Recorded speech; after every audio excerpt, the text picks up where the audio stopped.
the next step in that situation is to go make money.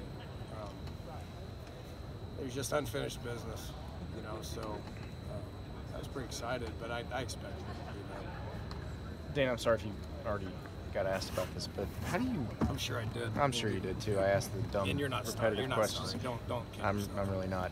How do you adjust the decision on who to redshirt, when to make the redshirt decision, that sort of thing, based on the new I think rule? every kid's going to be different. You know, every kid's going to be different. Maybe a kid, you know, like I mean, it could be like an injury situation. Yeah. I mean, there's probably no more faking injuries after game 3. Right.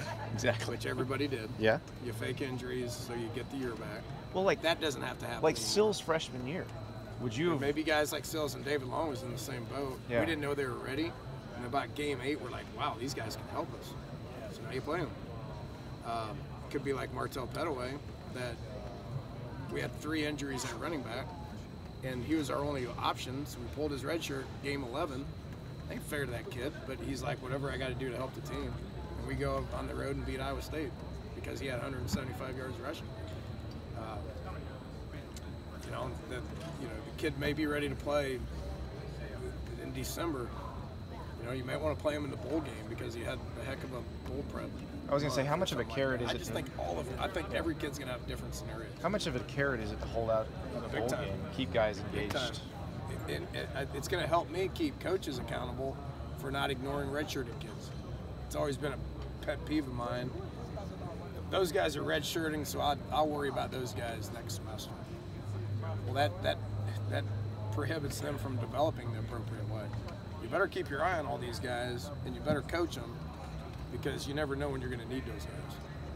So I think there's so many positives to it. I'm glad it got pushed through, and I think it's going to benefit a whole lot of people. What about year 2 with Jake? I mean, I know you guys self-scout, you self-evaluate communication, all that. Anything you'd like 5% improvement on as you guys work together? And yeah, we've talked a lot about it. I just think year 2, which, you know, the offense we run now is, let's be honest, very similar to what we did. You know, from terminology to a whole lot of things. It's just the flow of calling plays and the quarterback receiving the signals, receiving everything. It just makes more sense. You know, like even, you know, Skyler's second year was better. Clint Trickett's second year was better. Gino's second year was better. Everybody's second year is better. The flow is better. So I think some of the deficiencies are going to take care of themselves just because it's year 2. The big thing that we talked about, and Will's talked about it, and Jake's talked about it, and I've talked about it, is just, you know, I don't give a crap about big playing people. I mean, that's going to happen. When you got good players, that's going to happen. I care about the efficiency aspect. You know, our third downs were garbage. We turn the ball over way too much. You know, the routine play aspect of things, managing time, managing the game, all that stuff is what you got to do in order to be considered a great offense. Yeah, because the points you guys put up with the third down percentage usually doesn't go hand in hand. Correct, and we're still 10 points off. I mean, we're at 35 points a game, which was better than what we were the year before. I think the year before we were like 32. Last year we were at 35. But Oklahoma State were at 45.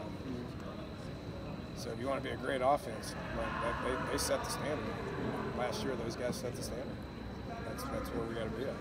Coach, can you talk about the guys down in Lubbock, Texas Tech, and what you see from their improving defense and what Coach Gibbs has been able to do with going into year 4 here?